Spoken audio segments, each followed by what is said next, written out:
रमज़ानुल मुबारक की खूबसूरत शामों के लिए आज मैं लेकर आई हूँ एक ज़बरदस्त क्रीमी रॉयल रबड़ी मिल्क। सबसे बड़ी बात, इसमें मैंने खोया बिल्कुल ऐड नहीं किया, लेकिन जायके में होगा बिल्कुल लाजवाब। तो चलें फिर शुरू करते हैं। बिस्मिल्लाहिर्रहमानिर्रहीम। Welcome back to my YouTube family.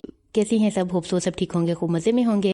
यहाँ पे देखिए मैंने जो इंग्रेडिएंट्स लिए हैं आप इनको नोट डाउन कर लें, ये ऐसे मैं डिस्क्रिप्शन में भी ऐड कर दूंगी। यहाँ पे मैंने लिया है 1 लीटर दूध, इसके साथ ही 1.5 चम्मच मैंने वनीला एसेंस, इसके साथ 4 टेबलस्पून भर के चीनी के, थोड़े से मैंने बादामों को क्रश कर लिया था, इसके साथ यहाँ पे मैंने 1 टेबलस्पून लिया है तुकमलंगा। अब हम सबसे पहले क्या करेंगे, कढ़ाई को चूल्हे के ऊपर रख के गर्म कर लेंगे। जब हमारी कढ़ाई अच्छे से गर्म हो जाएगी ना, फिर हम इसके अंदर ना चीनी ऐड कर देंगे। चीनी को आपने ना कैरमलाइज करना है, अपने स्लो हीट जैसे दम वाली हीट होती है उतनी ही हीट रखनी है, और चम्मच को हिलाते हुए ना इसको चीनी को कैरमलाइज कर लेना है। यहाँ पे देखिए चीनी जो है वो मेल्ट होना शुरू हो गई थी। आपने चम्मच को हिलाते रहना है मुसलसल, ताकि जो चीनी है वो जले नहीं और अच्छे से इसका कलर आ जाए और ये अच्छे से कैरमलाइज हो जाए। और जब आप हीट को स्लो रखेंगे ना तो बहुत ही आसानी से ये कैरमलाइज हो जाएगी, तो आपको किसी भी किस्म की परेशानी का सामना नहीं करना पड़ेगा।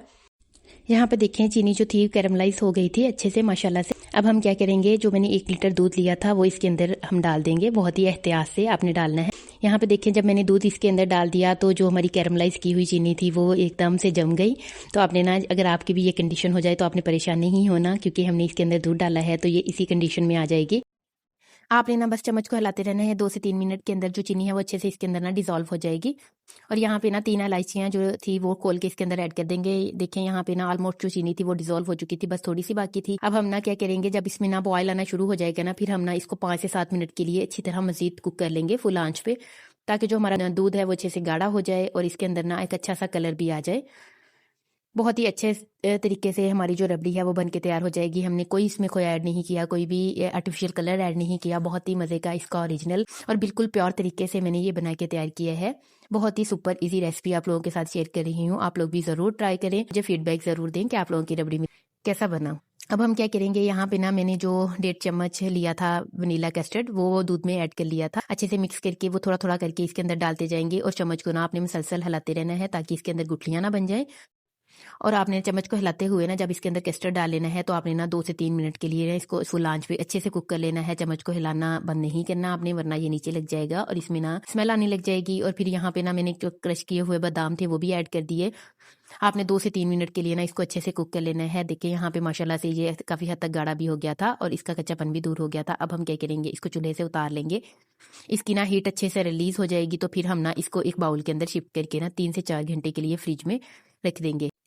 मैंने यहाँ पे ना रबड़ी मिल्क एकदम थिक रखा था, क्योंकि हमारे घर में थिक ही पसंद किया जाता है। तो अगर आप लोगों को ना थोड़ा पतला पसंद है तो आप ना इसमें कस्टर्ड की क्वांटिटी कम कर सकते हैं।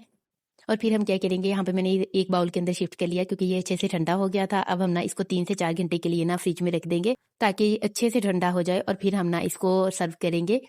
अगर आप लोग भी रमज़ानुल मुबारक में इसको एंजॉय करना चाहते हैं तो दोपहर में बना के इसको फ्रिज में रख लें और शाम में इसको अफ्तार में पेश करें। बहुत ही मज़े का और बहुत ही इजी तरीके से हमारा जो ये ड्रिंक है बन के रेडी हो जाता है। देखिए 4 घंटे के बाद कुछ इस तरह की इसकी कंडीशन हो गई थी। अब हम ना बड़े बाउल के अंदर इसको शिफ्ट कर लेंगे और इसके अंदर मैं ना थोड़ी सी मैंने बर्फ़ तोड़ के वो ऐड कर दी थी, और यहाँ पे जो तुकमलंगा मैंने लिया था उसको पानी में भिगो के रख दिया था वो ऐड कर दिया। और फिर ना हम इसको अच्छे से मिक्स कर लेंगे। यहाँ पे मैंने ना बिल्कुल थोड़ी सी बर्फ़ ऐड की थी, क्योंकि आप लोगों को पता है अभी मौसम ऐसा चल रहा है। अगर आप लोग को ज़्यादा ठंडा चाहिए तो आप लोग ना इसमें ज़्यादा बर्फ़ भी ऐड कर सकते हैं, तो इसका जो टेक्सचर है वो मज़ीद पतला हो जाएगा। अब हम ना इसको सर्व करेंगे, ग्लासों के अंदर डाल लेंगे। माशाल्लाह से यहाँ पे देखिए मैंने ना इनको ग्लासों के अंदर डाल लिया। अब यहाँ पे मैं मज़ीद बादाम लेके थोड़े से क्रश करके वो इसके ऊपर ऐड कर दूंगी अच्छी लुक के लिए। तो ये हमारा ना मज़ेदार रबड़ी मिल्क जो है वो रेडी हो जाएगा। बादाम बिल्कुल ऑप्शनल है, अगर आप लोग नहीं जा डालना चाहते तो आप ना डालें। बिल्कुल खोए के बगैर बिल्कुल ओरिजिनल कलर के साथ, ओरिजिनल टेस्ट के साथ हमारा रबड़ी मिल्क जो है वो तैयार है। तो ये थी आज की हमारी अफ्तार स्पेशल रबड़ी मिल्क की रेसिपी। अगर आप लोगों को रेसिपी पसंद आई हो तो वीडियो को लाइक करें, अपने दोस्तों फैमिली फ्रेंड्स के साथ ज़रूर शेयर करें और उनके साथ मेरी वीडियोस को ज़रूर शेयर किया करें। और ऐसे ही मज़ेदार आसान रेसिपीज़ के लिए चैनल को सब्सक्राइब करना मत भूलिएगा। रमज़ानुल मुबारक में अल्लाह ताला आप सबके रोज़े नमाज़ें इबादत कबूल फरमाए, आमीन सुम्मा आमीन। मिलती हूँ किसी अगली वीडियो के साथ। अपना ढेर सारा ख्याल रखें, मुझे अपनी दुआओं में याद रखें। अल्लाह हाफिज़।